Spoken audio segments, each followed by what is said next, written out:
Hey folks, wanted to get some feedback on week 2 for you.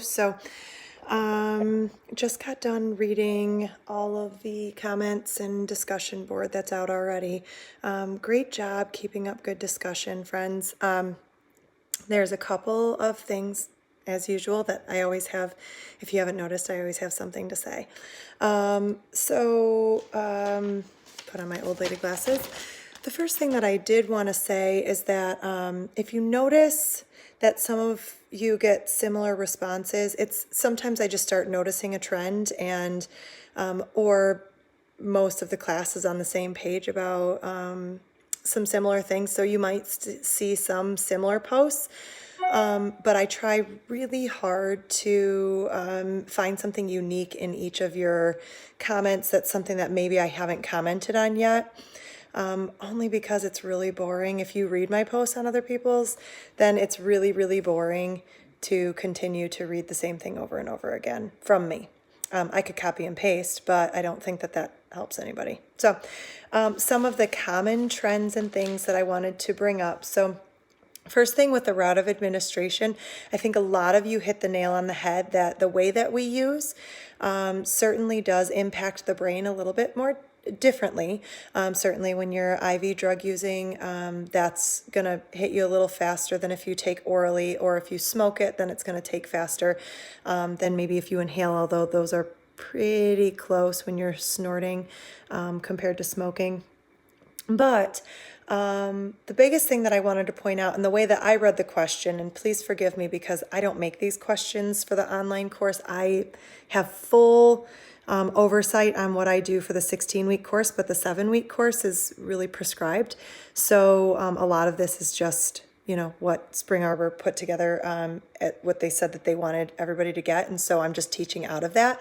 So the way that I read it was that, and the way that I started responding to people was, the drug is going to interact in your brain the same way no matter how you take it. Opiates are going to respond in the brain in a particular way and change the brain chemistry in one way. Cocaine might look a little different. Methamphetamine might look a little different than that. Alcohol. They are each going to affect the brain differently. Where I see the route of administration come in is in two ways. One, how quickly the substance floods the brain. So it's not maybe going to fully change the chemistry, but it is going to change how quickly it floods. Or, if you take heroin and you love that surge of dopamine, you may be looking for other substances or finding ways to get that surge of dopamine in at other times. Okay. So that's where it's going to be changing the brain chemistry there. But also just it when you start getting into route of administration, you're looking at what someone's preference is. Someone might like an easier, more gradual effect, and others may want relief right now. And so that's where you look at the escalating patterns of use. So someone who is using and snorting cocaine may end up trying crack cocaine, smoking it, and loving it, because you can only smoke crack. So they may love that crack cocaine, and then they never want to do powder again because of the way that the crack cocaine affects them. Cocaine is still going to interact in the brain the same way. It's just how someone likes to take it. So that was one of my comments that I had on route of administration. Also wanted to touch on ADHD for a little bit. I really loved the varying levels of discussion for ADHD. And I think one thing that we really have to look at when we're looking at any kind of prescription is, how is that disorder affecting somebody's ability to function?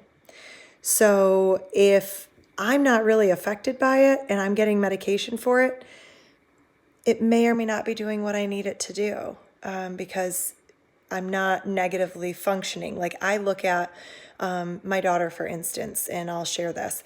At 14 years old, she came to me. She was not doing well emotionally. We tried therapy. It didn't work. So she got on an antidepressant, and we've been working on that for the past year. Recently, she came to me and told me that she's having a really hard time focusing in class. She's listening, and then the teacher calls on her and she goes blank. So I'm strongly considering that inattentive ADHD diagnosis, and we're going to go see a specialist, and we're going to do all the things. If the specialist recommends medication, we may try that. We may try some other therapies first, but we may try very small doses because I want to make sure that it's helping her function better as opposed to just drowning her in medication. So that's where we're, and I think if we're being responsible about how we're prescribing medication or helping people that we're working with prescribe medication, that's what we're looking at. How do we help them to function better without drowning them out with a prescription and a diagnosis? So with ADHD, we're really looking at a balance. Nutrition, exercise. Some of you had really good points on that. But also with ADHD, we need solid schedules. So if kids don't have a solid schedule, of course their brain's going to be all over the place because they don't have any organization. So we need to help them to organize and get some therapy with focusing techniques and really helping them to get a handle on how their brain's working. Now, if all of that does not work, then certainly try medication, but smaller doses and moving into it slowly. A lot of you hit the nail on the head with misdiagnosis. I love that so many of you picked that up because there's so many things that look like it. Autism spectrum disorder can look like ADHD.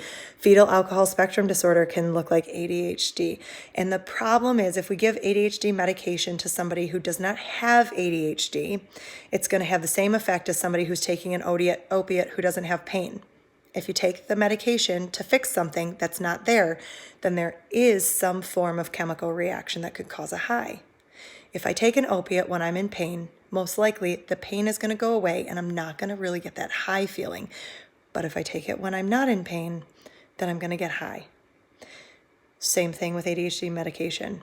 If I'm taking the medication, but I don't have that chemical makeup in my brain that needs that focusing and that concentration, it's not going to work right for me.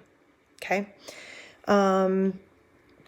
So dependency can be a concern because of that. So if we give a kid a wrong medication and their brain's not developed until 25, what's going to happen for them?